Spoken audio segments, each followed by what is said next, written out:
আমার ভাইয়ার এরপর আসেন মুনাফিকদের চরিত্র কতটা ভয়ানক। তারা মানসিক নির্যাতন করত, কষ্ট দিত। ভাই আমার, বন্ধু আমার, আব্দুল্লাহ ইবনে উবাইয়ের ক্যারেক্টার, সে এমন ভাবে আমার রাসূলকে মানসিক ভাবে কষ্ট দিত, নির্যাতন করত।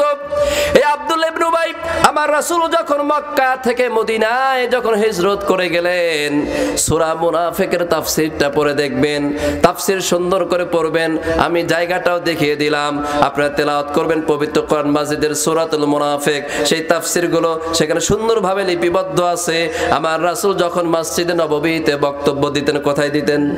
মসজিদে নববীতে যখন বক্তব্য দিতেন, মসজিদে নববীতে বক্তব্য দেওয়ার পূর্বেই ভাই আমার, বন্ধু আমার, আব্দুল্লাহ ইবনে উবাই উঠে বক্তব্য দিত।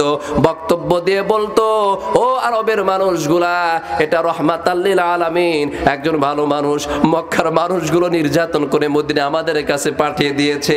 এই মানুষটার সাথে তোমরা কখনো বেয়াদবি করবে না, তাকে সম্মান করবে, তাকে লাঞ্ছিত করবে না, তাকে ভালোবাসা দিবে। কে বলেছে? আব্দুল্লাহ ইবনে উবাই বলেছে। অথচ সবচাইতে বেশি শত্রুতা করেছে কে বলেন? সবচাইতে বেশি শত্রুতা করেছে আব্দুল্লাহ ইবনে উবাই। আমার রাসূলকে কষ্ট দিয়েছে। ভাই আমার, বন্ধু আমার, আব্দুল্লাহ ইবনে উবাইয়ের সন্তানের নাম ছিল আব্দুল্লাহ। তিনি একজন ভালো সাহাবী ছিল, বলেন সুবহানাল্লাহ। কি ছিল? তিনি একজন ভালো সাহাবী ছিল, নামকরা সাহাবী ছিল আব্দুল্লাহ ইবনে উবাই। পৃথিবীতে আমরা যারা রয়েছি, পুরুষ হোক অথবা মহিলা হোক, রাজা হোক, বাদশা হোক, কাফের হোক, অমুসলিম হোক আর মুসলমান হোক, সবাইকেই তো কবরের জগতে যেতে হবে। কথা বলেন ঠিক কিনা? এই পৃথিবীতে কেউ বাঁচতে আসে নাই, আব্দুল্লাহ ইবনে উবাইও বাঁচতে পারে নাই। আব্দুল্লাহ ইবনে উবাইও সে কবরের জগতে চলে যেতে হবে, সেও মারা গেছে। এখন আব্দুল্লাহ এসে আল্লাহ রাসূলের নিকটে বলতেছে, ইয়া রাসূলুল্লাহ সাল্লাল্লাহু আলাইহি সাল্লাম, আমি জানি, আমি খুব ভালো করে বুঝি, আমার বাবা আপনার ভীষণ কষ্ট দিয়েছে। আমার বাবা আর এই জগতে নাই। আমার আশঙ্কা বোধ হয়, আমার শঙ্কা বোধ হয়, আমি আপনার কাছে একটু বলি, আমার বাবার জন্য একটু দোয়া করবেন। আর আপনার কাছে রিকোয়েস্ট, আপনার কাছে একটাই আবেদন, আপনি আমার বাবার জানাজার নামাজটা একটু পড়াবেন, আমার বাবার জন্য আপনি একটু দোয়া করবেন।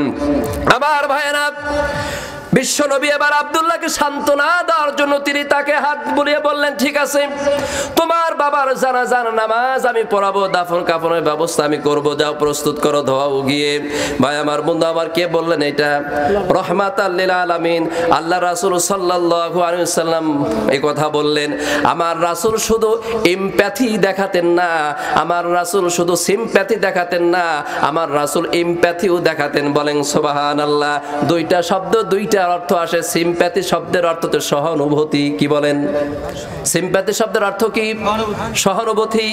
এমপ্যাথি শব্দের অর্থ হচ্ছে সহমর্মিতা। কি বলেন? সহমর্মিতা। সিম্প্যাথির ভিতরে সহমর্মিতা নাই, কিন্তু এমপ্যাথির ভিতরে সিম্প্যাথি আছে। বলেন সুবহানাল্লাহ। আমার রাসূল আব্দুল্লাহর জিন্দেগির দিকে তালাশ করে তিনি দেখলেন, তার অনুভূতিটা তিনি দেখলেন, তাকে সান্ত্বনা দেওয়ার জন্য, ভালোবাসা দেওয়ার জন্য আমার রাসূল জানাজার নামাজ পড়ানোর জন্য রাজি হয়ে গেলেন। বলেন সুবহানাল্লাহ। আমার ভাইয়েরা, এবার আব্দুল্লাহ ইবনে উবাইর জানাজা পড়ার জন্য আল্লাহ রাসূল সাল্লাল্লাহু আলাইহি সাল্লাম রওনা দিয়েছেন। রাস্তার ভিতরে হযরত ওমর ফারুক রাদিয়াল্লাহু তাআলা এর সাথে দেখা হয়ে গেল। দেখা যখন হয়ে গেল, ওমর ফারুক প্রশ্ন করলেন, ইয়া রাসূলুল্লাহ সাল্লাল্লাহু আলাইহি ওয়াসাল্লাম, কোথায় যান একটু জানতে চাই। আমার রাসূল বললেন, আব্দুল্লাহ ইবনে উবাই মারা গেছে, তুমি কি জানো না তার জানাজায় যাই? কেন তার জানাজায় যাবেন? আমি তার জানাজার নামাজ পড়াবো।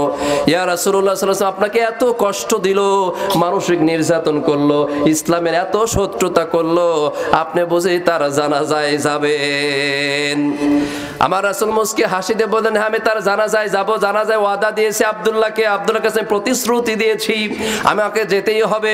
আমার রাসূল সাল্লাল্লাহু আলাইহি সাল্লাম রওনা দিলেন।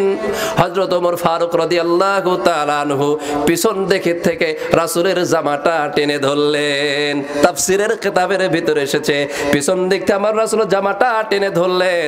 আমার রাসূল মুস্কি হাসি দিয়ে ওমরের দিকে তাকালেন, ওমর তুমি আমারে বুঝি বাধা দাও?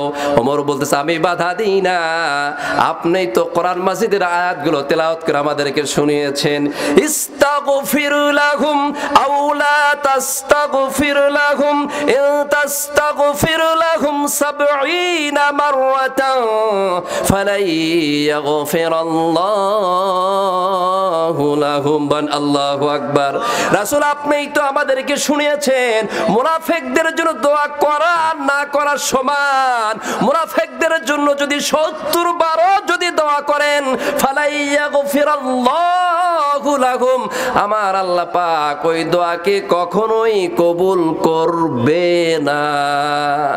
আমার রাসূল ওমরের দিকে তাকিয়ে বলেন, ওমর ওহী নাজিল হয় আমার উপরে, ফতোয়া দাও তুমি।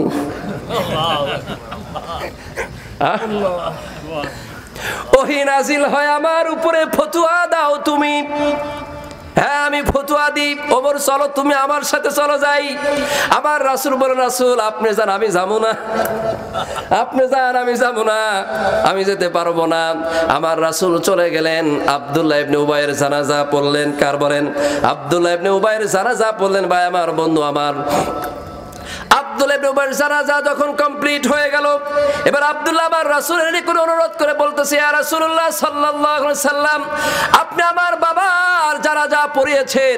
আমার বাবা কেমন মানুষ ছিল আমি খুব ভালো করেই জানি, আপনি আরো ভালো করে জানেন। আমার তারপরে সন্দেহ হচ্ছে, না জানি মারা যাবার পরে আমার বাবারে কতই না কবরের কষ্ট হয়, কতই না যন্ত্রণা হয়। আমার একটু তামান্না, আমার একটু আশা, আপনি আমার বাবাকে নিজ হাতে কবরের ভিতরে আপনাকে রাখতে হবে, আর আপনার গায়ের জামাটা যদি আমার বাবার শরীরটা পেঁচিয়ে দেন আমি সবচাইতে বেশি খুশি হব। আমার রাসূল জামাটা দিয়ে দিলেন, তাকে দেহটাকে ওই রাসূলের জামা দিয়ে তাকে পেঁচিয়ে দেওয়া হলো।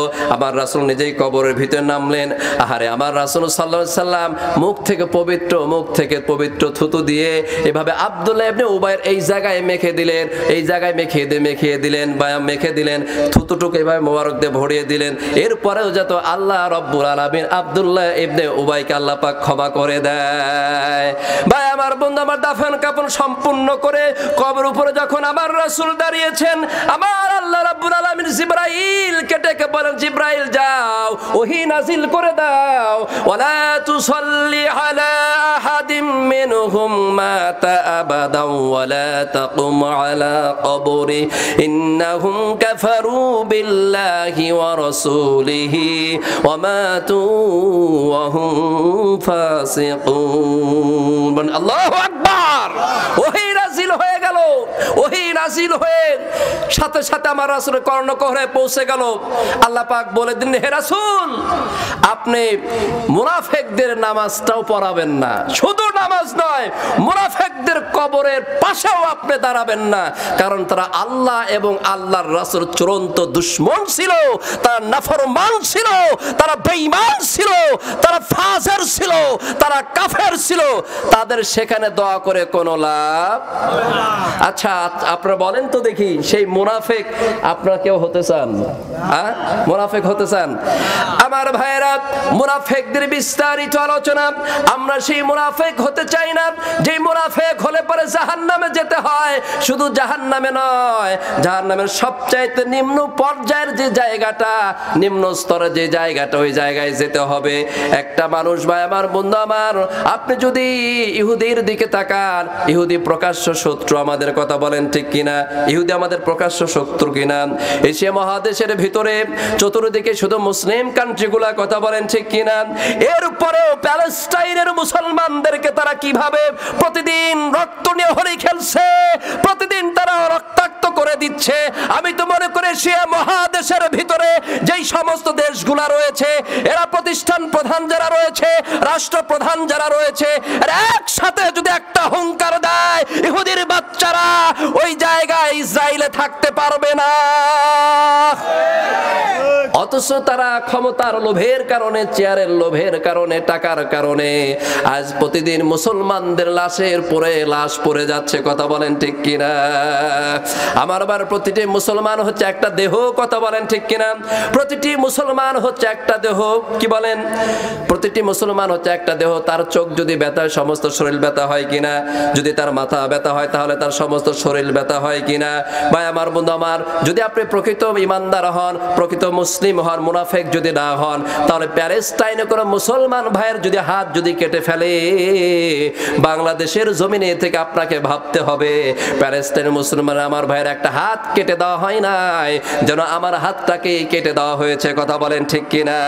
প্যালেস্টাইনের মুসলমানের যদি কোনো ভাইয়ের যদি চোখকে তুলে ফেলা হয়, আপনার বাংলার জমিনে থেকে যদি আপনি আজ মুসলিম হন, একজন মুসলমান হিসাবে আপনার দায়িত্ব কর্তব্য হবে প্যালেস্টাইনের মুসলমান ভাইয়ের চোখকে উপড়ে ফেলা হয় নাই, মনে হয় আমার চোখটাকে উপড়িয়ে ফেলা হয়েছে। প্যালেস্টাইনের কোনো মুসলমান ভাইয়ের যদি পাটা ভেঙে দেওয়া হয়, আপনাকে বাংলার জমিনে থেকে ভাবতে হবে আমার প্যালেস্টাইনের মুসলমান ভাইয়ের পাকে ভেঙে ফেলা দেওয়া হয় নাই, যেন আমার পাটাই ভেঙে দেওয়া হয়েছে। কথা বলেন ঠিক কিনা? এরকম যদি ভাবতো, এরকম ইমানদার যদি হতো, এরকম তাকওয়াবান যদি হতো, প্যালেস্টাইনের মুসলমানদেরকে আঘাত করার সাহস ওই ইসরায়েলের কুত্তার বাচ্চাদের হতো না। কথা বলেন ঠিক কিনা? তারা লেজ গুটিয়ে তারা ইউরোপ অথবা আমেরিকায় পালিয়ে যেতে হতো। কথা বলেন ঠিক কিনা? আমার ভাইয়েরা, দোয়া করেন আল্লাহ পাকের কাছে এরকম যেন সুলতান আর নাসির, মহান আল্লাহ পাক আরশে আজিম থেকে সাহায্যকারী একজন ওমরের মতো শাসক পাঠিয়ে দেয়। কথা বলেন ঠিক কিনা? একটা ওমর দরকার। কথা বলেন ঠিক কিনা? বেশি দরকার নাই। একটা ওমর যদি জমিনে চলে আসে, আমার ভাইয়েরা, ক্রাইম যারা করে, জুলুম যারা করে, পাপের কাজ যারা করে, তারা জায়গা পাবে। আমরা সেই ওমরের আশায় আছি। কথা বলেন ঠিক কিনা? হ্যাঁ, ভালো হোক, ভালো থাকে, এটা কে না চায়? কথা বলেন ঠিক কিনা? এই জন্য ভাই আমার, বন্ধু আমার, আসেন অল্প সময়ের ভিতরে আপনাদেরকে ছেড়ে দেব। 12টার পূর্বেই প্রোগ্রাম শেষ করে দেব। রাত্রি বেশি গভীর করব না, তাহলে মুনাফিক যারা হয় তাদের স্থান জাহান্নামের সবচেয়ে নিম্ন পর্যায়ে। কথা বলেন ঠিক কিনা? ভাই আমার, বন্ধু আমার, এই মুনাফিক কারা কারা, মুনাফিকদের বৈশিষ্ট্য কারা কারা, কে কে মুনাফিক, এইটাও আমাদের জানার দরকার আছে না নাই? আছে না নাই বলেন? আমাদের জানার দরকার আছে। To the point. ভাই আমার, বন্ধু আমার, মুনাফিকদের যদি চিনতে চান, তাহলে সর্বপ্রথম আমি বলবো জমিনে যারা মিথ্যা কথা বলে তারা হচ্ছে সবচাইতে বড় মুনাফিক। মুনাফিকের খাসলত, কথা বলেন ঠিক কিনা? তারা কি বলেন? আমাদের সমাজে কেউ মিথ্যা কথা মনে হয় বলে না? বলে কি বলেন? আমাদের সমাজে মনে হয় কেউ মিথ্যা কথা বলে না। মিথ্যাবাদী কেউ নাই। মিথ্যা কথা যারা বলেন, ভাই আমার, বন্ধু আমার, ওটা পরিবারের ভিতরে ইয়ারকির মাঝেও যদি আপনি বলেন, ওইটাও তারপরে কি হবে বলেন? মিথ্যা কথা হবে। তবে মাইন্ড করবেন না, যেটা সত্যিকার কথা। আমাদের দেশে যারা লিডার হয় তারা সবচেয়ে বেশি মিথ্যা কথা বলে। তবে মিথ্যা কথা বলে, ভাই আমার বন্ধু, ওই যে 4টা গুণ না থাকার কারণে, কি না থাকার কারণে, মনে আছে? ওয়াজ মনে আছে? ওই 4টা গুণ না থাকার কারণে মিথ্যা কথা। ওই 4টা গুণ যদি ভিতরে ঢুকে যায়, তাহলে আর কোনোদিন সে মিথ্যা কথা বলবে না। দোয়া করে আল্লাহ পাকের কাছে আমাদের দেশে যে সমস্ত লিডার নেতা আসবে, তারা যেন জবান দিয়ে মিথ্যা কথা না বলে। আমার রাসূল বলেছেন, মাইয়াদাম আল্লিমা বাইনা লাহইহি ওয়া মা বাইনা রিজলাইহি আদামাল্লাহুল জান্নাহ। আমার রাসূল বলেছেন, ভাই আমার, বন্ধু আমার, কেউ যদি তার 2 ঠোঁটের মাঝখান জবানটাকে যদি কেউ হেফাজত করতে পারে, 2 রানের মাঝখান লজ্জা স্থানকে কেউ যদি হেফাজত করতে পারে, এই 2টা জায়গাকে কেউ যদি হেফাজত করতে পারে, আদামাল্লাহুল জান্নাহ, আমার রাসূল বলেন তার জান্নাতের জিম্মাদার আমি রাসূল নিজেই হয়ে যাব। বলেন সুবহানাল্লাহ। জবানটা বড় কন্ট্রোল করা বড় কঠিন। এই জবান দিয়ে আমরা কত ভুল ভাল কত কিছু না বলে ফেলি। সাবধান, সাবধান, জবান দিয়ে মিথ্যা কথা বলো না। মিথ্যা কথা বললে হাদিসের মধ্যে এসেছে, এই জবান দিয়ে কাল কিয়ামতের ময়দানে এভাবে চল, তাকে টেনে এদিকে নেওয়া হবে, আবার এদিকে নেওয়া হবে, এইটা ভালো হয়ে যাবে, আবার এইটা জোড়া লাগবে, এইটা জোড়া লাগবে, আবার এইটা ভালো হয়ে যাবে, এভাবে শাস্তি দেওয়া হবে জাহান্নামের ভিতরে। এই জন্য জবান দিয়ে কখন আমরা মিথ্যা কথা বলবো না। আর মুনাফিকদের 1 নাম্বার নিদর্শন হচ্ছে তারা কি বলে? বলে, তারা মিথ্যা কথা বলেন।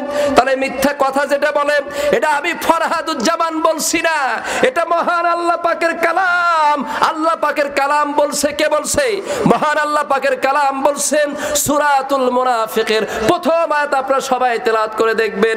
ইযা জাআকাল মুনাফিকুনা ক্বালু নাশহাদু ইন্নাকা লারাসূলুল্লাহ ওয়াল্লাহু ইয়ালামু ইন্নাকা লারাসূলু ওয়াল্লাহু ইয়াশহাদু ইন্নাল মুনাফিকিনা লাকাযিবুন।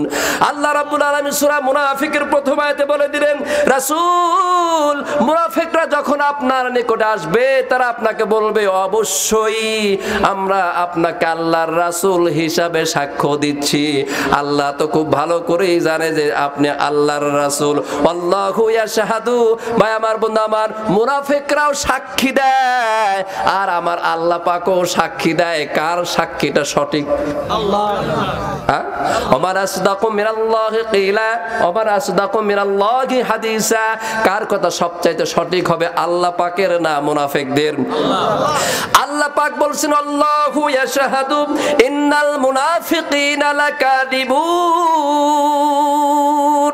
আল্লাহ পাক সাক্ষী দিয়ে বলছে, আমি আল্লাহ নিজেই সাক্ষ্য দিচ্ছি।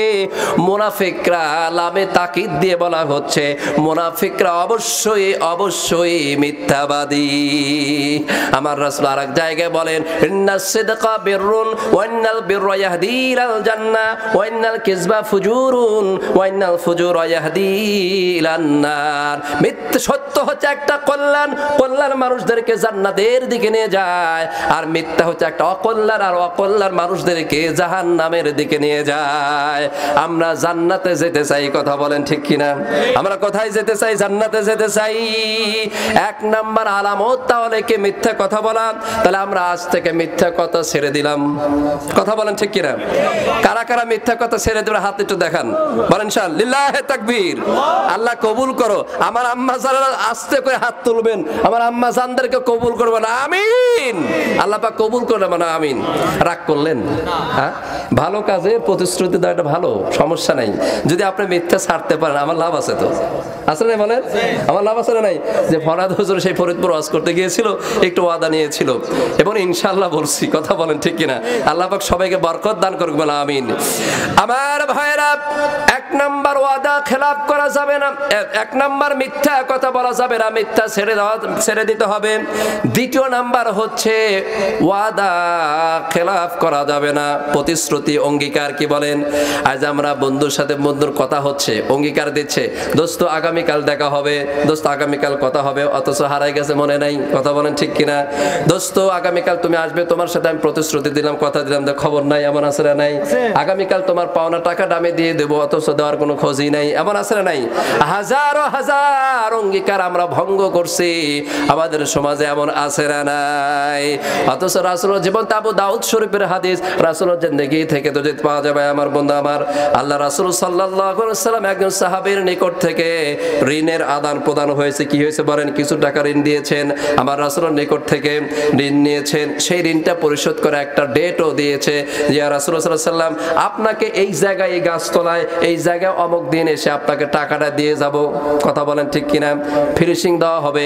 আবার রাসূল সাল্লাল্লাহু আলাইহি সাল্লামের নিকটে যেই জায়গায় ঋণ আদান প্রদান হলো, 3 দিন পরে, ভাই আমার বন্ধু আমার রাসূল 1 দিন নয়, 2 দিন নয়, 3 দিন পর্যন্ত সেখানে দাঁড়িয়ে আছেন। কথা ছিল সেখানে টাকাটা দিয়ে যাওয়ার কথা, ঋণটা পরিশোধ করার কথা, কিন্তু ডেট ফিক্সড করার পরেও সেই দিন ওই সাহাবী আসে নাই, ওই ব্যক্তিটা আসে নাই।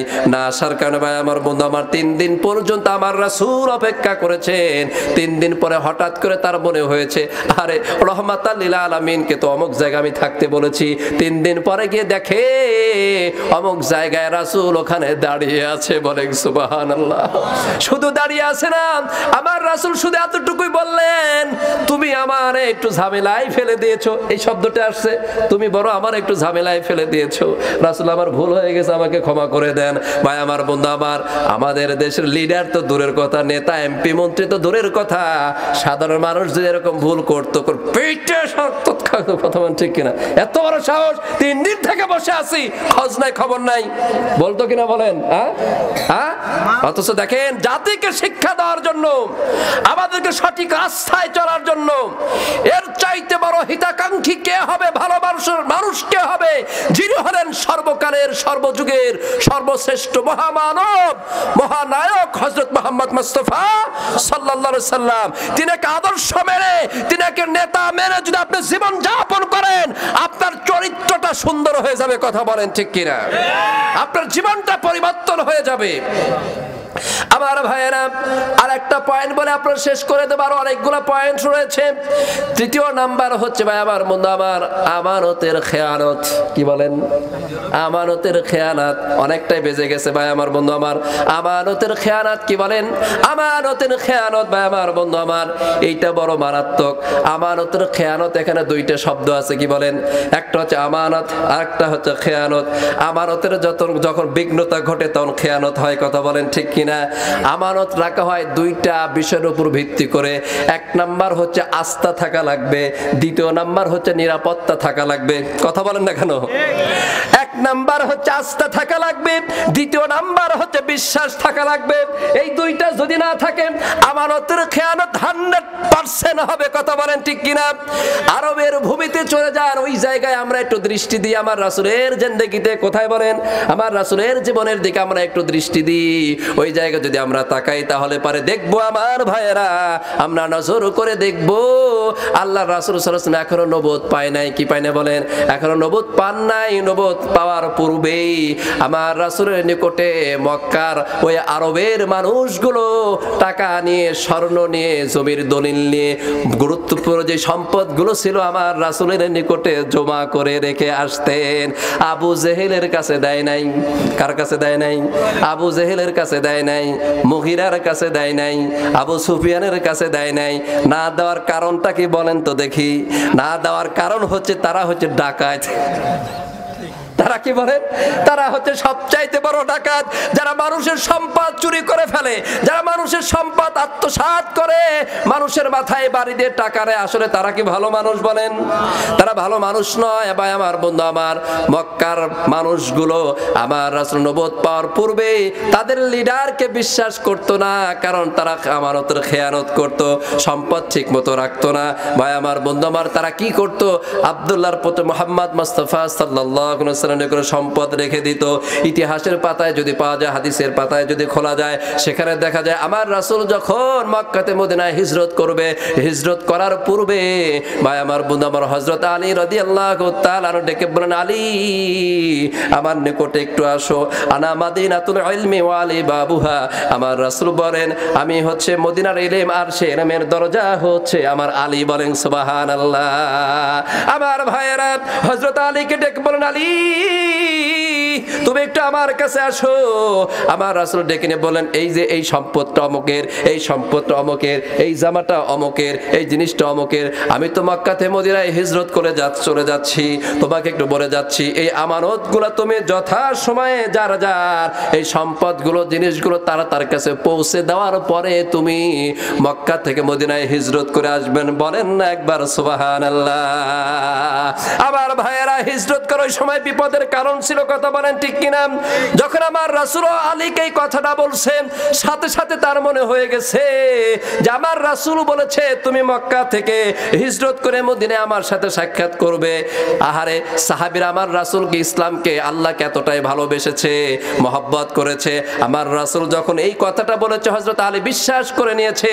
পৃথিবীর সমস্ত শক্তি একদিকে আর আমার রাসূলের জবান আর একদিকে। বলেন সুবহানাল্লাহ। যত শত্রুই থাকুক না কেন, আমাকে কেউ কোনো এক চুল পরিমাণ ক্ষতি করতে পারবে না, যেহেতু আমার রাসূলের পবিত্র জবান দিয়ে বের হয়ে গেছে, মদিনায় তোমার সাথে আমার দেখা হবে। বলেন সুবহানাল্লাহ। হযরত আলী রাদিয়াল্লাহু তাআলা আনহু সম্পদগুলা তিনি যথাযথভাবে পৌঁছে দিয়েছেন। ভাই আমার, বন্ধু আমার, একটুকু বিন্দু মাত্র এদিক ওদিক করেন নাই। তাহলে আমানতের খেয়ানত একটা গুরুত্বপূর্ণ বিষয় কিনা বলেন? আমানতের খেয়ানত করা যাবে না। বনি ইসরায়েলের মানুষগুলোকে আল্লাহ পাক অগণিত নাজ নিয়ামত দিয়েছিলেন। আপনারা পড়েছেন, হুজুরদের কাছে ওয়াজ শুনেছেন, শুধু হেডলাইন শিরোনামগুলো আপনাদেরকে বলছি। অগণিত নাজ নিয়ামত দিয়ে তাদেরকে আল্লাহ ভরপুর করে দিয়েছিলেন। কিন্তু তারা যখন আমানতের খেয়ানত করলো, কিভাবে তাদেরকে বরকত দিছে। ভাই আমার, বন্ধু আমার, লিডার এমন হওয়া উচিত ছিল, তাদের যে যোগ্যতা ছিল সেই যোগ্যতাটা সৎ ব্যবহার না করে আমিও পারবো না আরেকজনকে দিয়ে দিত। কথা বলেন ঠিক কিনা? দুর্নীতি পরায়ণ যারা ছিল তাদেরকে যোগ্যতাগুলো দিয়ে দিত। অর্থাৎ সমাজে দায়িত্বগুলা কাফের, ফাসেক, মুনাফিক, বদমাইশ যারা ছিল তাদেরকে ছেড়ে দিল। এই ছেড়ে দেওয়ার কারণে, আমানতের খেয়ানত করার কারণে আল্লাহ পাক তাদের নিকট থেকে বরকতগুলো তুলে নিলেন। আমার ভাইরা, আরেকটা হেডলাইন শিরোনাম আপনারা শুনে নেন। আমানতের খেয়ানত কোনটা? এই পৃথিবীর জমিনটা হচ্ছে আমার আল্লাহ রাব্বুল আলামিনের, আকাশটা আমার আল্লাহ পাকের। আমরা যারা যেখানে বসে আছি আমরাও মহান আল্লাহ পাকের। কথা বলেন ঠিক কিনা? ভাই আমার, বন্ধু আমার, আমরা সবাই খলিফা, আমরা সবাই প্রতিনিধি। বাল্লিগু আন্নি ওয়ালাউ আয়া, সবার নিকটে একটা করে দায়িত্ব আছে যে ইসলাম সম্পর্কে যে যতটুকু জানো সবার কাছে পৌঁছে দাও। ইসলাম প্রতিষ্ঠিত করো নিজের ব্যক্তিগত জীবনে, ইসলাম প্রতিষ্ঠিত করো পারিবারিক জীবনে, ইসলাম প্রতিষ্ঠিত করো সামাজিক জীবনে, ইসলাম প্রতিষ্ঠিত করো রাষ্ট্রীয় জীবনে। বলেন না সুবহানাল্লাহ? ইসলামের রাষ্ট্র প্রতিষ্ঠা করা প্রতিটি মুসলিম, প্রতিটি উম্মতে মুহাম্মাদের জন্য ফরজ। বলেন সুবহানাল্লাহ। কেউ যদি এই ভূমির দায়িত্ব কেউ যদি গ্রহণ করে, কি করে বলেন? কেউ যদি এই ভূমির দায়িত্বটা কেউ হাতে পেয়ে যায়, এটা আল্লাহ পাকের নিয়ামত। কথা বলেন ঠিক কিনা? এই ভূমির দায়িত্ব কারো হাতে যদি চলে আসে, এটা মহান আল্লাহ পাকের নিয়ামত। এই নিয়ামতের কেউ যেন খেয়ানত করো না। নিয়ামত যখন তুমি পাবে, পাবার সাথে সাথেই আমার আল্লাহ রব্বুল আলামিন তাকে দায়িত্ব দিয়ে দেন চারটা। বলেন সুবহানাল্লাহ। কয়টা? আল্লাযীনা ইম্মাক্কান্নাহুম ফিল আরদি আকামুস সালাতা ওয়া আতাবুজ যাকাতা ওয়া আমারু বিল মা'রুফি ওয়া নাহাউ আনিল মুনকার ওয়া লিল্লাহি আকিবাতুল উমুর। বলেন আল্লাহু আকবার। জমিনের দায়িত্বদার হচ্ছে চারটা। এক নাম্বার দায়িত্ব হচ্ছে তাকে নামাজ কায়েম করতে হবে। দ্বিতীয় নাম্বার হচ্ছে যাকাত আদায় করতে হবে। তৃতীয় নাম্বার হচ্ছে সৎ কাজের আদেশ দিতে হবে। চতুর্থ নাম্বার হচ্ছে অসৎ কাজে বাধা প্রদান করতে হবে, নিষেধ করতে হবে। এটা বলেছেন তিনি কে? আমার ভাইয়েরা, নামাজ প্রতিষ্ঠা করতে হবে। নামাজ পড়া একরকম, আর নামাজ কায়েম করা আর এক জিনিস। কথা বলেন ঠিক কিনা? শুধুমাত্র নামাজ পড়ার কথা আমার আল্লাহ পাক কোরআন মাজিদে অনলি একটি জায়গায় বলেছেন, সূরা কাউসারের ভিতরে, ইন্না আ'তাইনাকাল কাউসার ফাসাল্লি লিরাব্বিকা ওয়ানহার ইন্না শানিআকা হুয়াল আবতার। এক জায়গায় নামাজ পড়ার কথা বলেছেন, আর কোরআন মাজিদের অগণিত জায়গায় আমার নামাজ কায়েম করার কথা বলেছেন। তাহলে নামাজ পড়া আর নামাজ কায়েম করা কোনটা কোন জিনিস আমাদের জানার দরকার আছে। কথা বলেন ঠিক কিনা? নামাজ কায়েম করা হচ্ছে এই যে আমরা এশার নামাজ জামাতের সঙ্গে আদায় করলাম সংক্ষিপ্ত পরিসরে। আমার ভাইরা, এই নামাজ পড়ার সাথে সাথে আপনাকে বাড়িতে যেতে হবে। কোথায় যেতে হবে? বাড়িতে যেতে হবে। যার যতটুকু দায়িত্ব সেই ক্যাপাসিটির উপরে বলছি।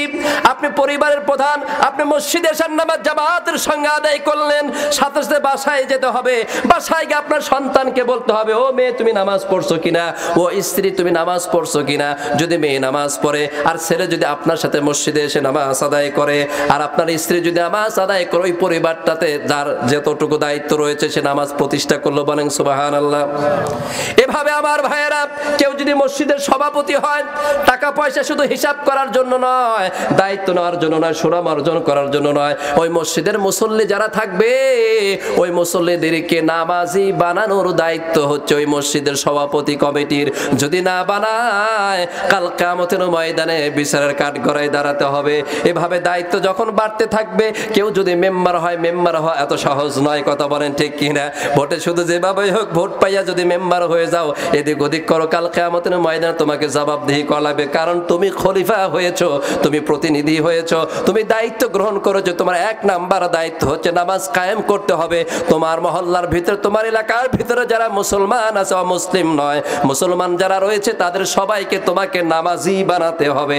নামাজি যদি কর্মসূচি যদি তুমি গ্রহণ না করো, কাল কিয়ামতের ময়দানে তোমাকে বিচারের আওতায় আনা হবে। কথা বলেন ঠিক কিনা? এরকম ভাবে ভাই আমার, বন্ধু আমার, যদি এমপি হয় তার সেই দায়িত্ব চলে আসবে, যদি সে প্রেসিডেন্ট হয়, প্রধানমন্ত্রী হয়, তাকে সেই দায়িত্ব গ্রহণ করতে হবে। কথা বলেন ঠিক কিনা? এই জন্য ভাই আমার, বন্ধু, আমরা নামাজি বানাবো সবাইকে, আল্লাহ পাক কবুল করবেন, আমিন। নামাজের প্রশিক্ষণ দেওয়া হয় কোথায়? ও নামাজি, কোরআন দিয়ে নামাজ পড়ো, সমাজ কেন গড়ো না। ও নামাজি, কোরআন দিয়ে নামাজ পড়ো, জীবন কেন গড়ো না। কথা বলেন ঠিক কিনা?